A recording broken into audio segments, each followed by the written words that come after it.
Hey everybody, it's Chris Sims here from ComicsAlliance.com in my brand new apartment with my very good friend, Mr. Jackie Chan. And this is Here's the Thing. And for this week's episode, we've got a listener question, thank you Jocelyn, from Keith Grauman, who says, what's essential Jack Kirby reading for someone who hasn't read much of his work? Now, this is an interesting question. Kirby is unquestionably the most important comics creator of our time. But he's also a creator who was active for most of the history of comics, from the start in the 40s to his death in 1993. That's a long time for someone to be producing comics, and he was. He produced a masterpiece in every era. Great Golden Age stuff, great Silver Age stuff, great Bronze Age stuff, great, well, modern age stuff, but we can't really call that the modern age anymore. It was 30 years ago. Even the 90s stuff is really interesting. And if you're a fan, like I am, then it's really tempting to take this question and say something like, oh, you should just read all of it. And you should, because I do really like all of it. But if you're looking for what's essential, and you're looking for a place to start if you haven't read a lot of it, it can be really daunting to go into that guy's catalog. I mean, lucky for you, the first thing I did when I got to my new apartment was unpack up my Kirby shelf. So you have the question of, should you start with the Golden Age stuff? Should you go back to 1940 and read Captain America and Fighting American and all that? Should you go with the dawn of Marvel and read Fantastic Four and find out what was going on in that stuff? Should you go to the end of his career in the 90s and maybe get the culmination of what he had been working on for 50 years? It's a great question, and it's actually made more complicated by one of the best things about reading comics now, here in the present, which is that a creator like Kirby has so much stuff in print. He produced pages and pages and pages and volumes and volumes and volumes and stories and stories and stories, and most of them, because people recognize what a great creator he was, is available. All this stuff that I just held up, this is stuff you can buy now. This is new. But it's really daunting because there is so much of it. So I've got a few suggestions if you're new to Kirby and you want to learn more about him. Obviously, the most essential thing that I think you can read from Kirby is going to be the Fourth World Saga. And this is going to give you everything that is Jack Kirby. You're going to get his philosophy, his storytelling style, his unbridled imagination. It's all in the Fourth World stuff. From Transylvania, which is the planet so evil that the planet itself has devil horns, the miniature planet in Dabney Donovan's basement. That's in here. Plus the cosmic struggle of good and evil, the nature of war. All that is explored in the Fourth World books. There's just one problem. There's a lot of the Fourth World. There's 4 of these thick hardcover volumes. And the reason for that is that the Fourth World Saga was told over the course of several different ongoing titles.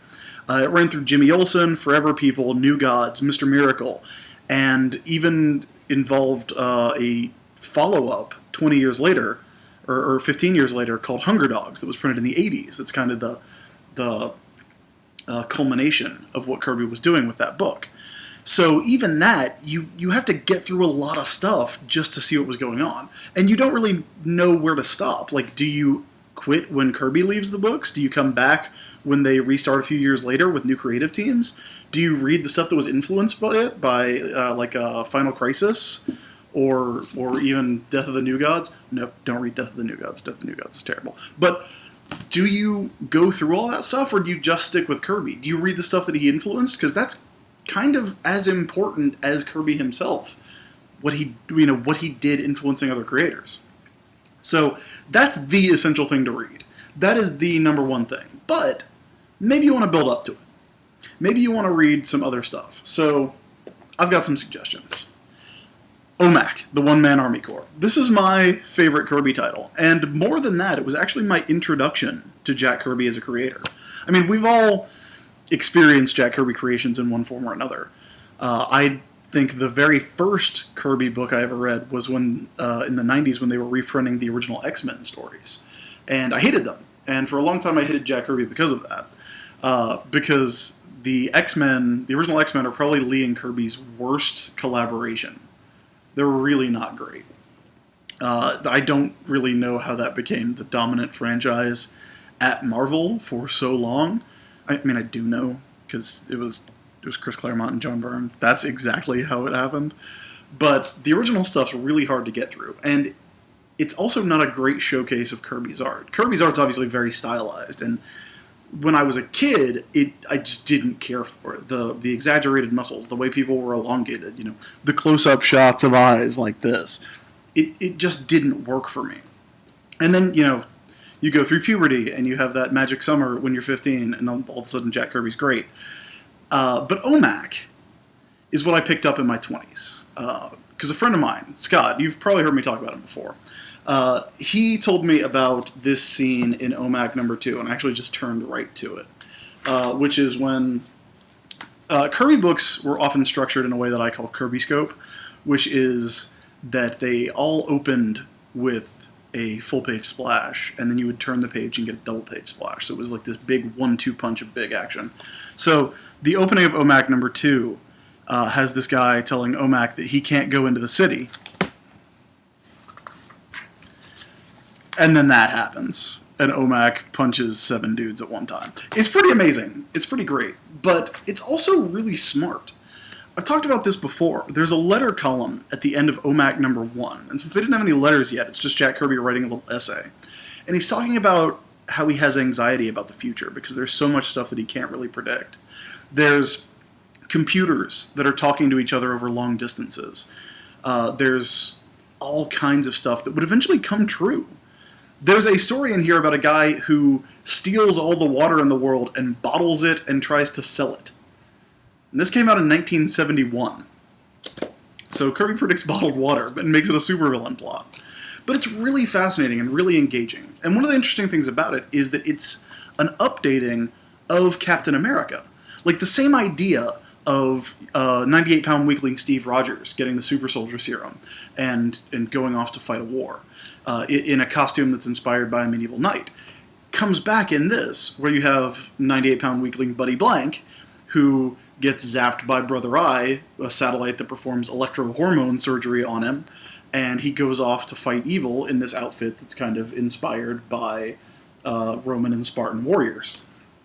So you see those themes coming back, but in this, it's tinged with science fiction in a really cool way, and in a really disturbing way.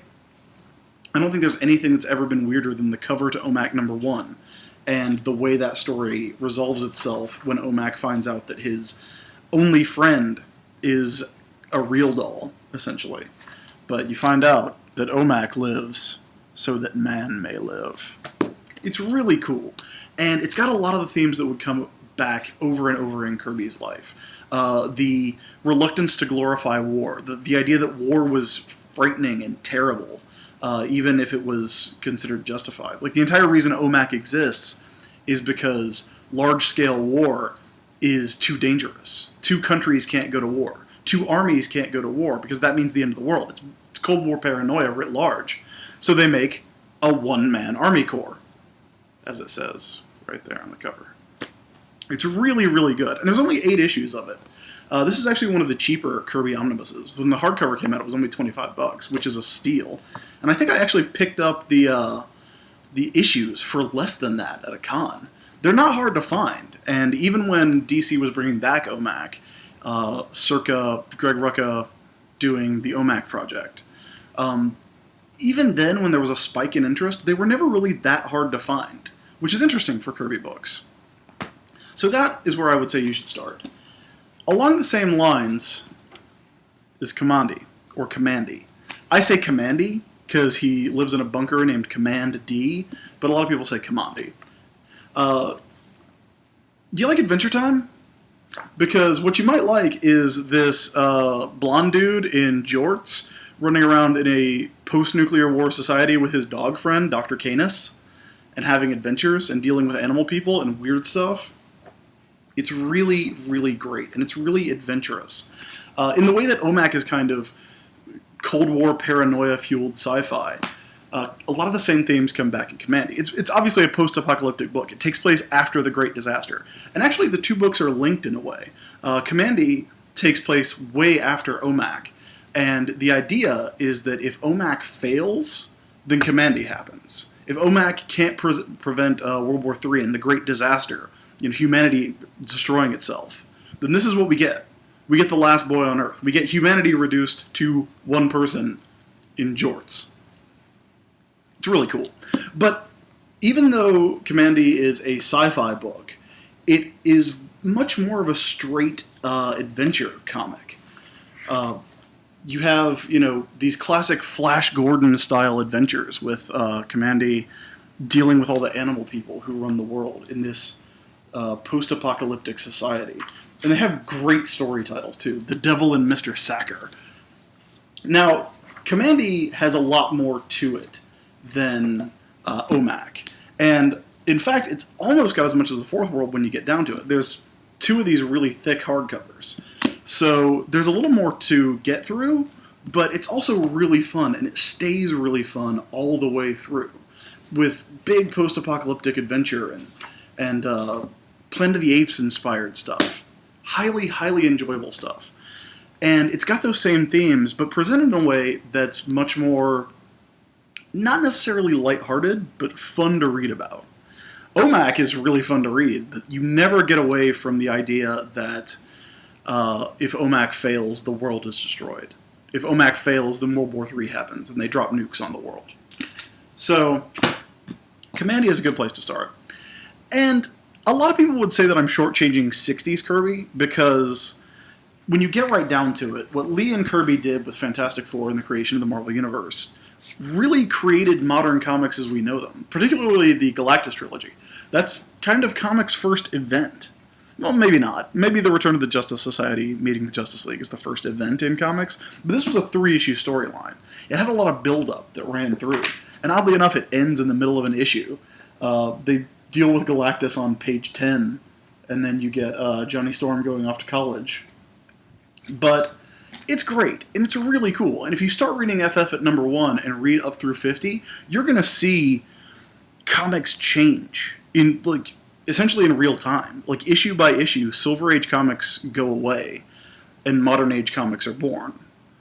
The raised stakes, the complicated storytelling, the stories that would play out a little more, the humanity that you get from the characters as opposed to just having them be what they were in the Golden and Silver Age, which are, fun characters, but mostly ciphers for adventure. All that goes away in Fantastic Four. And I really like Fantastic Four. But 70s Kirby, when he gets out from under Lee's shadow, when he starts doing the books he wanted to do, that's 100% pure Kirby. And it doesn't really matter if it's at Marvel or DC either. All the stuff that he creates at DC is amazing. Fourth World, Demon, Kamandi, Oh Mack. All that stuff is fantastic. And when he goes back to Marvel in 76 and does that amazing Captain America run and that amazing Black Panther run and Devil Dinosaur, which is fantastic and I love, all that stuff's really, really good. And it's definitely worth checking out.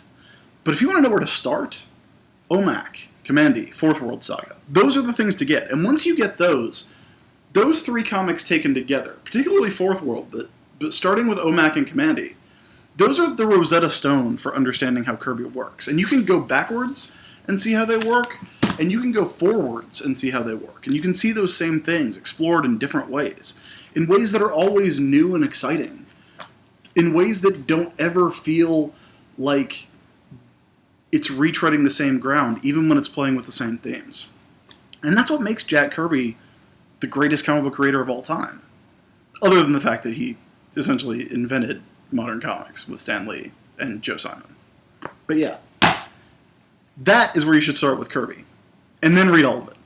And then come back here next week for another episode of Here's the Thing. Thank you guys so much for watching. If you have a topic that you would like to see me explain or explore in a future episode, leave a comment at comicsalliance.com or hit me up on Twitter. It's @TheISB. Thank you so much for watching. Have a great week.